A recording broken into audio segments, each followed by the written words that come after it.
dalam agama namakan ihya ilmawat, menghidupkan tanah yang terlantar. Itu perintah agama.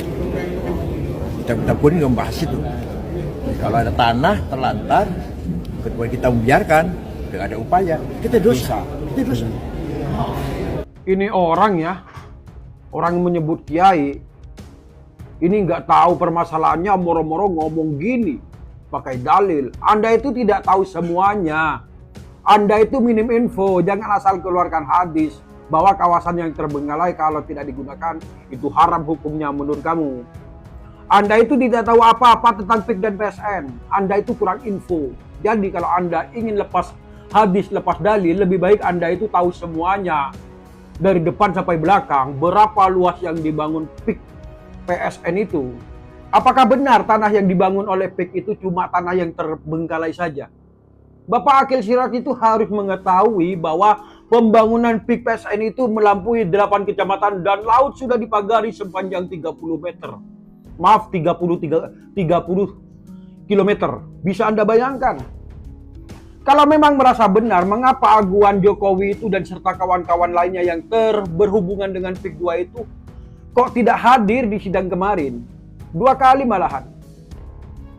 Dia itu tidak pernah hadir. Dia sudah menandakan bahwa PIK itu sudah merasa bersalah, aguan itu sudah merasa bersalah dan tidak punya kewajiban untuk menyerobot sembarangan tanah di wilayah tersebut.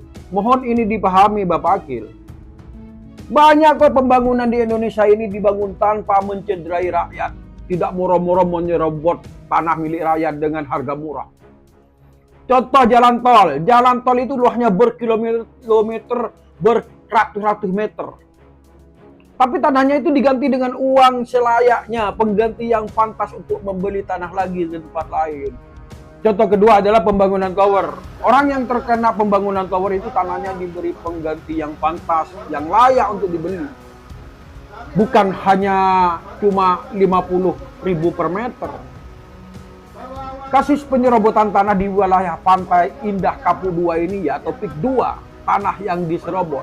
Tanah yang selama ini dikuasai secara sah oleh warga terancam hilang akibat klaim sepihak oleh pihak pengembang. Proyek besar dikembangkan oleh PT Agung Sedayu ini dan PT Agung Podomoro yang sebagian besar ditujukan untuk pembangunan perumahan dan kawasan komersil telah memicu keresahan warga.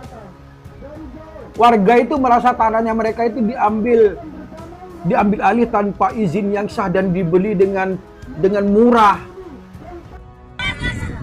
Menolak penggusuran lahan dan bangunan oleh PIK 2 dengan harga yang tidak sesuai, bertahan harga mati. Katakan oleh PIK 2 dengan harga yang semena-mena, bertahan harga mati.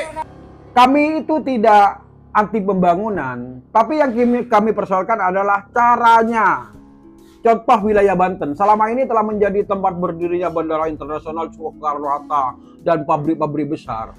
Namun proyek PIK 2 ini menggunakan cara yang dinilai menyerobot tanah rakyat secara paksa dengan harga sangat murah. Pembangunan yang mengabaikan hak rakyat akan merusak kesejahteraan sosial dan kebudayaan masyarakat setempat. Dan sekarang banyak tuh dukungan kepada PIK 2 ini. Tapi dia itu membayar para preman-preman.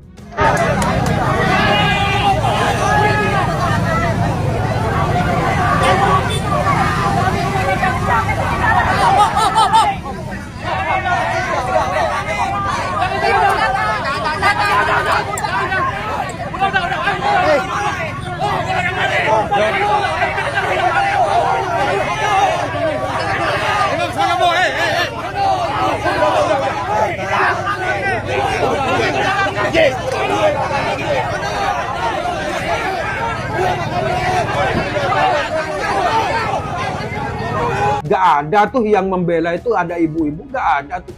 Semuanya bapak-bapak semua.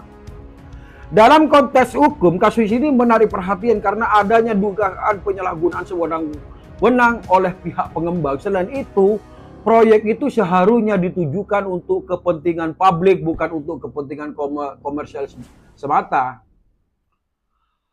Presiden Prabowo tidak cukup hanya menyerahkan penyelesaian kasus PIK 2 ini kepada para menterinya. Presiden itu harus tegas mencabut proyek 2 ini yang secara terang-terangan diselundupkan untuk kepentingan warga pendatang dari Cina Daratan. PIK 1 ya, yang kini dihuni mayoritas pendatang dengan fasilitas eksklusif dan penjagaan ketat. Mereka itu bagaikan memiliki negeri kedua, berbisnis, hidup, berketurunan di sana, sementara laba bisnisnya dikirim ke negara leluhurnya, Cina Daratan. Wassalamualaikum warahmatullahi wabarakatuh.